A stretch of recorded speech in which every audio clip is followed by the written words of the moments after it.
DCM ಸ್ಥಾನ ಇಲ್ಲದಿದ್ರೂ ಶಿಗ್ಗಾವಿಯಲ್ಲಿ ತನಗೆ ಬೇರೆ ಒಂದು ಪೋರ್ಟ್ಫೋಲಿಯೋ ಸಿಗಬೇಕು ಅನ್ನುವಂತ ಹಕ್ಕೊತ್ತಾಯವನ್ನ ಸತೀಶ್ ಜಾರಕಿಹೊಳಿ ಮಾಡ್ತಾರ ಕಾಣಿಸ್ತಾ ಇದೆ. ಶಿಗ್ಗಾವಿಯಲ್ಲಿ ಕಾಂಗ್ರೆಸ್ ಗೆಲುವು ದಾಖಲು ಮಾಡಿತು. ಭರತ್ ಬೊಮ್ಮಾಯಿ ವಿರುದ್ಧ ಪಠಾಣ್ ಗೆದ್ದು ಬೀಗಿದ್ದಾರೆ. ಕಾಂಗ್ರೆಸ್ ಗೆಲುವಿನಲ್ಲಿ ಪ್ರಮುಖ ಪಾತ್ರ ವಹಿಸಿದ್ದು ಸತೀಶ್ ಜಾರಕಿಹೊಳಿ ಅವರು. ಅವರಿಗೆ ಈ ಚುನಾವಣೆಯ ಇನ್ಚಾರ್ಜ್ ಅನ್ನ ಕೊಡಲಾಯಿತು. ಅವರು ಕೂಡ ಯಾವುದೇ ಅಸಮಾಧಾನಗಳು ಇಲ್ಲದೆ ಇರೋ ಹಾಗೆ ಎಲ್ಲರನ್ನೂ ಕೂಡ ಒಂದು ಒಗ್ಗಟ್ಟಿನಲ್ಲಿ ತರೋ ಮೂಲಕವಾಗಿ ಗೆಲುವನ್ನ ದಾಖಲು ಮಾಡಿದ್ರು. ನಾವು ಈ ಸಲ ಯಾಕೆ ಸೋತೀವಿ ಅಂದರೆ ಅಲ್ಲಿ ಲೀಡರ್ಶಿಪ್ ಕೊರತೆ ಇತ್ತು ರೀ ಒಳ್ಳೆಯದು. ಮತ್ತು ನಮ್ಮ ಅಭ್ಯರ್ಥಿಗೆ ಲೀಡರ್ಶಿಪ್ಪು ತೆಗೆದುಕೊಳ್ಳಿಕ್ಕೆ ಕೊನೆಗಳಿಗೆಲ್ಲಿಗೆ ಅಸಾಧ್ಯ ಆಗ್ತಾಯಿತ್ತು. ಅಲ್ಲಿ ಹಿಂದೂ ಮುಸ್ಲಿಂ ಅನ್ನೋ ಭಾವನೆ ಕೂಡ ಅಲ್ಲಿ ಪ್ರತಿ ಚುನಾವಣೆಯಲ್ಲಿ ಅದೇ ಪ್ರಮುಖ ಪಾತ್ರ ವಹಿಸ್ತಾ ಇತ್ತು.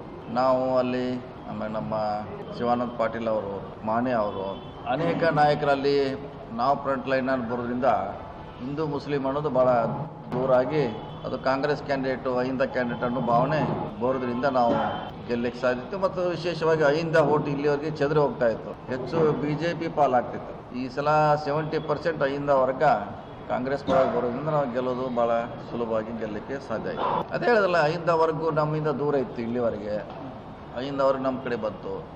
ಹಿಂದೂ ಮುಸ್ಲಿಂ ಅನ್ನೋ ಭಾವನೆ ಅವ್ರು ಮಾಡ್ಲಿಕ್ಕೆ ಪ್ರಯತ್ನ ಮಾಡಿದ್ರು. ಕಡ್ಕೊಳ್ಳಿ ಇನ್ಸಿಡೆಂಟ್ ಇರ್ಬೋದು, ವಕ್ಫ್ ಆಸ್ತಿ ಬಗ್ಗೆ ಮಾಡ್ಲಿಕ್ಕೆ ಪ್ರಯತ್ನ ಮಾಡಿದ್ರು. ಪ್ರತಿ ಚುನಾವಣೆ ಮಾಡ್ತಿರೋ ಸಕ್ಸಸ್ ಆಗ್ತಿದ್ರು. ಈ ಸಾರಿ ಅದು ಸಕ್ಸಸ್ ಮಾಡಲಿಕ್ಕೆ ನಮ್ಮ ಕಾರ್ಯಕರ್ತರು ನಾವು ಅವಕಾಶ ಮಾಡಿಕೊಡಲಿಲ್ಲ. ಹೀಗಾಗಿ ಗ್ಯಾರಂಟಿ ಕೂಡ ಭಾಳಷ್ಟು ಕೈ ಹಿಡ್ದಿದೆ.